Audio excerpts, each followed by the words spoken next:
بوش الأب. هذا المؤتمر كان بعنوان الحرية والدروس المستفادة من الشرق الأوسط، طبعا بعد أحداث الربيع العربي لأن تاريخه لمايو 2011. عايزة حضراتكم تشوفوا هذا الحوار وبعد كده نحكم ونقول هو إيه اللي حاصل. Ahmed Salah from Egypt. It's of course a great honor to be here in the presence of Mr. President and Madam Secretary. I believe that we owe you a lot because you helped us start our movement back in 2004, 2005, but also there is something that I have to say. It was very hard for us when you let us down at that time. Most of us went to jail. I went to jail and I got almost killed inside, and I really believed I will never come out alive, and I was prepared for my death. And we were hoping that there would be some change, that things would improve, and we've been waiting for this. And this didn't happen until the end of the term of President Bush. And I really, all this time, had this question, why? And I really want just to hear an answer now.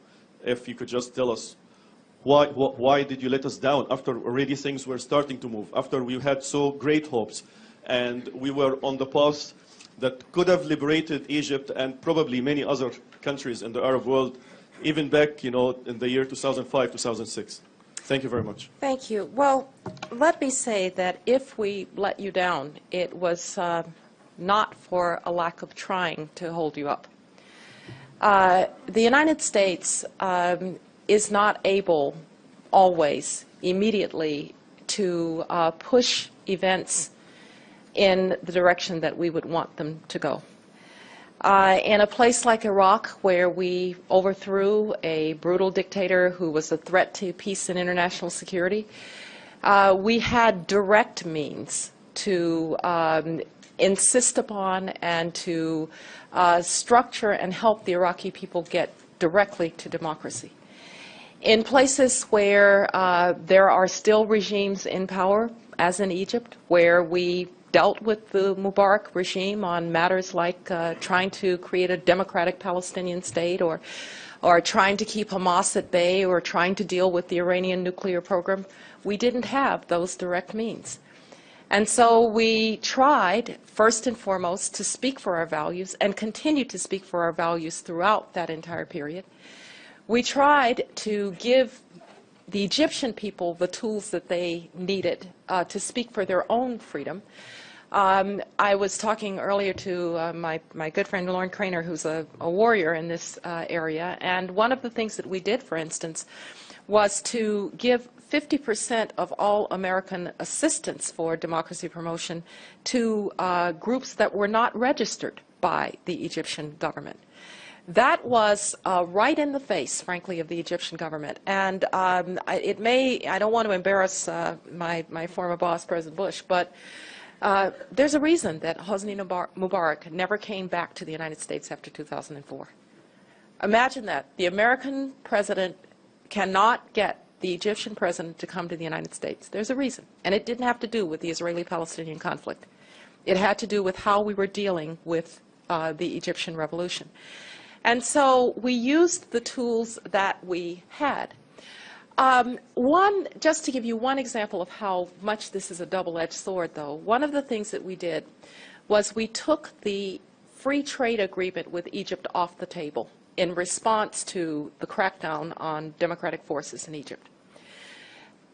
It was one of the few tools we had, and it was probably the right thing to do. But did we disempower some of the forces that might have been forces for change through economic change by doing that? And so whenever you use these tools, there's a downside to using the leverage that you have, in that you can sometimes empower the wrong forces. And I think I questioned myself every day, and I know President Bush did, about, and I see Elliot there, Elliot Abrams, who was a part of this, are we doing enough? Is there more we can do? And frankly, in 2006, we were trying to sustain Lebanon. We were trying to sustain more democratic forces in Palestine. We were trying to sustain more democratic forces in places like Egypt and we were trying to give the Iraqis a chance. And so if in doing all of that we didn't succeed completely, I hope that we at least laid the foundation for people like you, who are the brave and patient patriots, to build on, so that today we are indeed seeing the realization of some of those goals.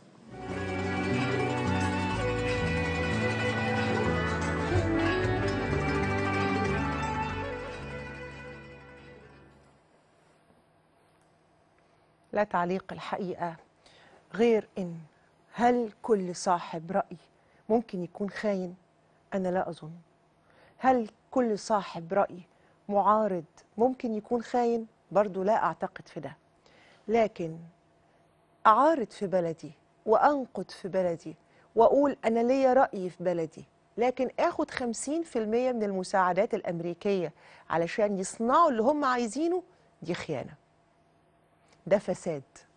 لكن آخد 50% من المساعدات الأمريكية علشان يصنعوا الديمقراطية اللي هم عاوزينها، برضو دي خيانة. أنا فاكرة كويس قوي